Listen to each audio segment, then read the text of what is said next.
how did these early days in terms of, when you were, 14, 15, 16, leading up to really that turning point in your life, Mm, as many of us have in our lives. My father, I was interviewing him actually for our family history, and he was talking about a turning point in his life when he was the same age, 16, 17.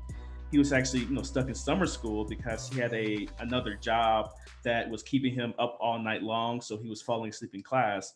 And then right. one day, one of his teachers in summer school threw a glass of water on him.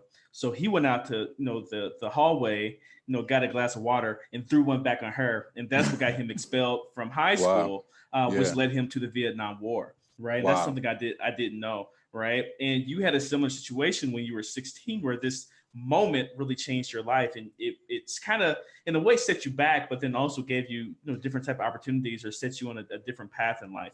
So can you talk about, I guess, how like these early days up until, that point to when you were starting getting these corporate gigs, how that defined you in terms of how you view the world? Yeah, I think the two biggest things that kind of helped me was I didn't really lose my morality. I come from a very religious background. Father's a pastor, grandfather's a pastor. So I still had a certain level of morality, although I didn't fully understand the world. So there was only certain things that I would only go but so far, but there was yet some confusion that I had, um, because I mean, based statistically, I should have been really messed up, right? When you really think about it, I should be a huge statistic. And But that I think that was a big point for me. The other point for me was I was always a dreamer, you know. Um, I always wanted more. And I think what kind of stuck with me was my mom used to be into soap operas, Days of Our Lives, One Life to Live. And for some reason, I was always attracted to that whole corporate American culture, like the suits, the briefcase, having the office. And for some reason, that imagery stuck with me. Um, and and I think for me, it was just exposure to environments that I didn't live in. So that was really big for me. And one of the first things I did when I got my driver's license, I drove all the way to New York City.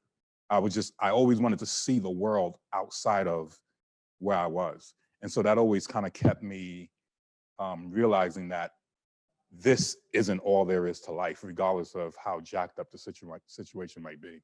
I want to talk about in terms of the decision of your parents to let you drop out and let you find your own path. So like looking back on, reflecting back on it, what do you think about that? Like nowadays in terms of the path that you chose?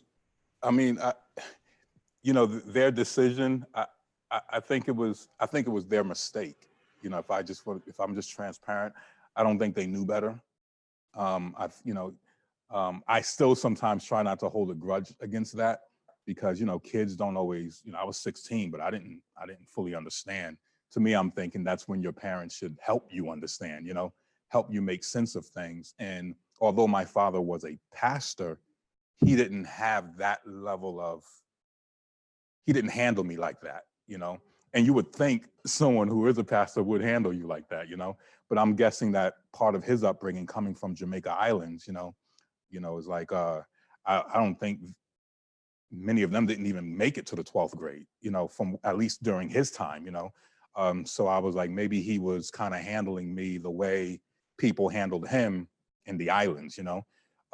And so that's pretty much what they did. I mean, I would say one of the biggest things that they did do for me is they always had a work ethic. My mother and father always had a work ethic. They were never lazy. My father always paid the bills. And he was always somewhat of a hustler. Like, if he didn't have enough money, he'd figure out a way to make some money. So I think that kind of rubbed off on me. Actually, I know it rubbed off on me. That mindset that I'm gonna get it done regardless. Um, but but they didn't really they didn't confine me. They definitely didn't confine me. They didn't restrict me. They didn't. I wasn't. Although I was raised in a church, I wasn't necessarily in this bubble. Like they let me get on my bike, and if I had to ride my bike 5 miles to go to work, they'll let me do that. So I had a certain level of freedom to kind of explore.